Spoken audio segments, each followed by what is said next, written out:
চোখের তারা তুই, চোখের তারা তুই।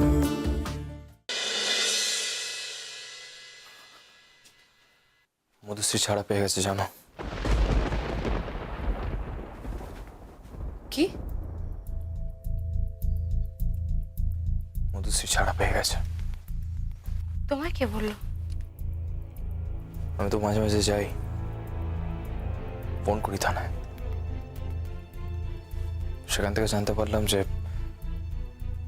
সলিড কোনো প্রমাণ না থাকার জন্য ওকে ওরা ছাড়তে বাধ্য হয়েছে। তার মানে কি? মানে এত বড় একটা অন্যায়ের কোনো বিচারই হলো না? আইন তো এরকমই তো। আইন এরকমই, কারোর এগেনস্টে সলিড কোনো প্রমাণ না থাকলে ওরা কারোর কিছু করতে পারে না। আয়ুষ, আমাদের পেপের পর যে অন্যায় হয়েছে তার তার প্রতিবাদ কি কখনোই হবে না নাকি?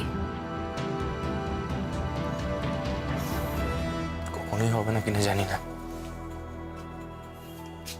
শুধু এখন হলো না।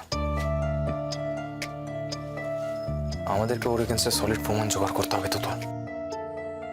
আমাদের বাড়িতে এসে থাকা মেয়েটা যে মধুশ্রী তার সপক্ষে একটা প্রমাণ আমরা দিতে পারিনি, একটা ডকুমেন্টস আমরা দেখাতে পারিনি যাতে প্রমাণ হয় যে ওই কাজের মাসিটা মধুশ্রী ছিল। আমরা ছবি দেবো বলেছিলাম, কিন্তু একটা ছবিও আমরা কিন্তু দিতে পারিনি, কারণ ও যখন আমাদের বাড়িতে ছিল ও জানতো মধুশ্রী, তাই সমস্ত তথ্য প্রমাণ থেকে ও নিজেকে দূরে রেখেছিল। ছবি তো আমরা কম তুলিনি, এমনকি সোনার সাথে অনেক ছবি তোলা হয়েছিল যাতে ও ছিল। সব ছবিতেই ওর মুখটা আঁচল দিয়ে ঢাকা।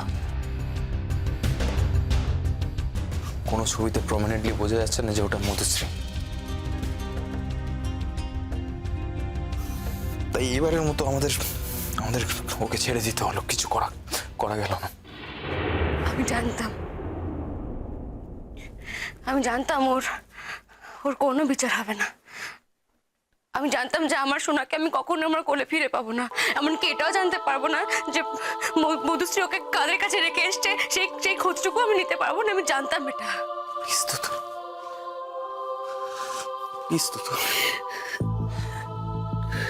প্লিজ তুমি এইভাবে চোখের জল ফেলো না। প্লিজ তুমি এইভাবে কান্নাকাটি করো না। কাঁদলে না আমার বুকের ভেতরটা জ্বলে পড়ে যায়।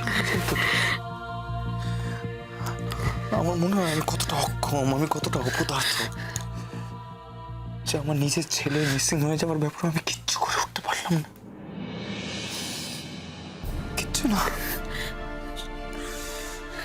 হ্যাঁ, কিন্তু